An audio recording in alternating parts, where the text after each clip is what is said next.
Mr. Nobody, you are the worst! What's up, YouTubers of the world? Making Geek Mixer here to give you guys this week's episode on Doom Patrol. And oh my god, I cannot tell you, Mr. Nobody has reached that level of pure villainy, because what he did to Cyborg was just, oh man, my god, that was just, I mean, no, I don't know how to put it into words. It was just crazy. Crazy, man. But we'll get into that at the end, guys. That's the biggest thing of them all. Let's just start off with the fact that after what happened in last week's episode, what with the team being split up again, Cliff and Rita over dealing with Cliff's daughter, and Jane and Cyborg were trying to find out more about where the chief could be. And in the end, Cyborg is captured by the Bureau of Normalcy, and Larry had finally moved on. And it was great to show the progression of Larry and his moving on, and the fact that the team got together to learn about what happened to Cyborg. And it turns out that Cyborg was abducted by the Bureau of Normalcy, and Larry actually opens up without having to be told to open up about the Bureau of Normalcy. He tells them about them and about what they all are and where he was, that being the ant farm, which is where Cyborg is. And let me just say, that ant farm, I look at that place and I'm just like wanting to just go into that screen and just beat the shit out of those guys, because I just see them and I just want to, because that's exactly how it made me feel when I looked at each and every one of these guys. And I'm just like, oh man. But even still, though, it's not any more crazier than how the fact that the Doom Patrol at first didn't want Silas Stone's help, but they're getting his help no matter what, because eventually he was figuring out there was something wrong with his son anyway. So he goes over there to the mansion, and let me just say, when he showed up, I got surprised, not in the fact that he would show up, but how he just showed up like that. I was just like, where'd he come from? It was crazy. And if that ain't crazy enough, though, here's what's even more crazier, in the fact that how, like, the way they're gonna rescue Cyborg was an interesting way to start off, because even though Silas Stone showed up, they still didn't want his help. But no matter which way you look at it, they were getting his help no matter what, because it turns out, like, now Silas Stone, I'm sure it didn't surprise any of us that he has some connections with the ant farm and the Bureau of Normalcy. I mean, he's part of Star Lab, and you would think his name would be able to give him authorization to get his son back. But the Bureau of Normalcy aren't having any of that. And hey, would you blame him? I mean, first they start off at this organization that Niles was once a part of. Now they're a bunch of like prejudiced guys who take people who are different and normal and then weaponize them, which we get to see with Cyborg being in his cell and being right next to a guy who seems to not remember much of what goes on when he's out in the field. No doubt he's been weaponized, and when he's out in the field, he doesn't remember anything of whatever the Bureau of Normalcy has done to this guy. So that is no shock there. But even still, though, how eventually the Doom Patrol decides to help, though, was an interesting way. And pretty much, we all knew right off the bat exactly how it was gonna go. Even though when we look at it, it looks like Silas Stone sold out the Doom Patrol, when in reality, nuh-uh.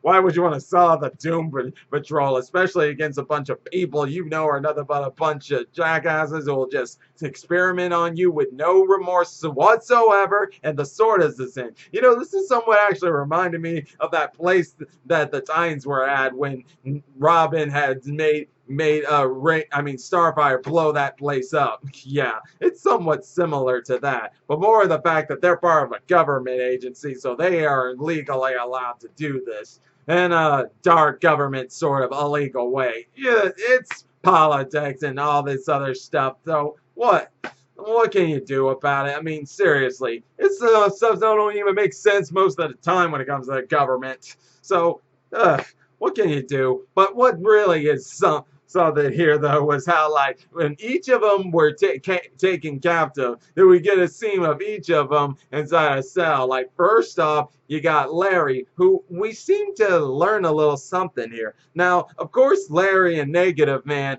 didn't want to go to the ant farm, but they actually willingly went this time because, heck, when Cyborg's their teammate and stuff, and with the fact that Larry's moved on and stuff, he's actually showing more willingness to do stuff, even if it means going to the place he and even Negative Man don't want to go to, because it's even shown right there, like I said, guys, it looks like they were captured, but it was just all a ploy by Silas Stone, which we're not given when they infiltrate the place. When they infiltrate the place, they're just caught red-handed. And like I said, it looks like Silas Stone sold them out, but in reality, it wasn't, which was what we were given later on when it shows that the plan is to infiltrate, and the only way to do it is by being captured. And actually, that's what Larry said. Larry was accepting of that plan because he knew it was the only way. Because he said it himself. The last time he got out of there was through Niles. And no surprise there. I mean, if it was only through Niles you're going to get out, then yeah, you got to do something. You're going to have to try something. Because if you think sticking around a place like that, good luck with that. Especially with what they saw as they went in there, seeing those people and everything. Crazy. But back on, sorry, got off track there. I was talking about Larry here and how we learned that even though if the Negative Man is separated from him, I think it was because he was captured, and maybe because the ant farm put some sort of drug in Larry to make him be conscious, because usually whenever Negative Man's out, Larry is not conscious. He's like asleep and everything unless Negative Man goes back to him. And yet for some reason this time he was conscious enough and he was able to start moving along and everything when he got freed. It was even when Negative Man was still in a jar that he got in after he was captured from a gun. But not only that, we also got Crazy Jane here. And let me just tell you, this is where, no surprise to some of you, Crazy Jane makes the plan go a little sideways to what their usual plan was. But why don't I go ahead and go into what the plan was? So first off, everyone in the Doom Patrol except for Rita wanted to go ahead and break into the ant farm, but she was like, no, no, no. But it turns out she was the key to the plan of them getting Cyborg and escaping from the place. But it had to do with her having to be inside Cliff all this time. And when the coast was clear, go out of Cliff. And hey, guys, we've all known Rita. When she does stuff she doesn't like to do, and when she gets out of those situations, of course she gets into that. It goes into her old drama queen thing and starts complaining and prissing and pissing and all that stuff. But hey, that's what we love about Rita. This is why you also love the actor. She just really kills it with that whole drama queen everything. All that drama queen stuff or things she doesn't want to do. And it is funny. It's hilarious. It is also fun. But once she freed Cliff, of course she was about to go get Larry and the others, but now this goes into Crazy Jane. Now you guys remember that agent who she broke his arm in last week's episode? Well, it turns out he was the one who had Crazy Jane captive. And let me just first off say then, when Crazy Jane was captured, she was just looking at that guy, all looking at him and stuff, saying, what are you going to do? Well, what are you waiting for? Hurry up. And no surprise there. I mean, this ain't nothing new for Jane. She's been in situations like this before. So what does it matter to her? Even still more, because this guy, he wanted revenge on Jane so badly that he was going to start cutting her and carving her and doing it very gently and slowly. But instead of getting straight to the point, he's all trying to enjoy himself, like dance around with the knife. Oh, let's get this in my head so we can be ready to do all that horrible stuff to you. And Jane's like, will you just hurry the fuck up? But then this is where the plan went sideways that Silas was planning. And that was on the fact that when he turned the music on to something else, it's something that attracted Karen. Then Karen came out, put a love spell on the guy, and no doubt her and her wanting love was going to be a wrench in the plan, because she was even about to have have him, that agent, attack Cliff and Rita because they were going to be in the way of her trying to find love. But luckily, it all got crazy and Crazy Jane came out. So while it did throw a bit of a wrench in there, what really threw a real wrench in it, well, more like a improvisation. Like the plan was supposed to be this, but we improvised because we come up with something more to the plan. And that's usually how plans goes. You make the plan, you try to execute the plan, but the plan goes sideways, so you improvise. That's pretty much just how it usually goes. Because that's just how it went in Guardians of the Galaxy when they were going to try to break out. They were going to go for this thing that Groot got that was to be the last thing, but Groot got it. And that's when, like, Rocket was like, oh, we can get the device first and improvise. Oh, man. This is so why I love Doom Patrol. But when they let out, here's the thing. Cliff decided that we should let out all these captives here because they're similar to us or just like us, weirdos and stuff with weird powers and everything. And no doubt, though, and that's exactly what they did, but it led into one of the most what the F moments of them all, and that was seeing what I thought was brains at first was something about asses with feet on them, and then they're walking around and starting to eat all these things like, what the fuck? I mean, seriously, that was one of the most unpredictable, weirdest things I had ever seen. It was crazy. I'm just like, what did I just see? I mean, I'm all for weirdness, but whoa, that was a different level that I did not see coming. What the heck? I don't even think I want to know what those were. But then finally came what was in for what I said at the beginning. Mr. Nobody, you are the absolute worst.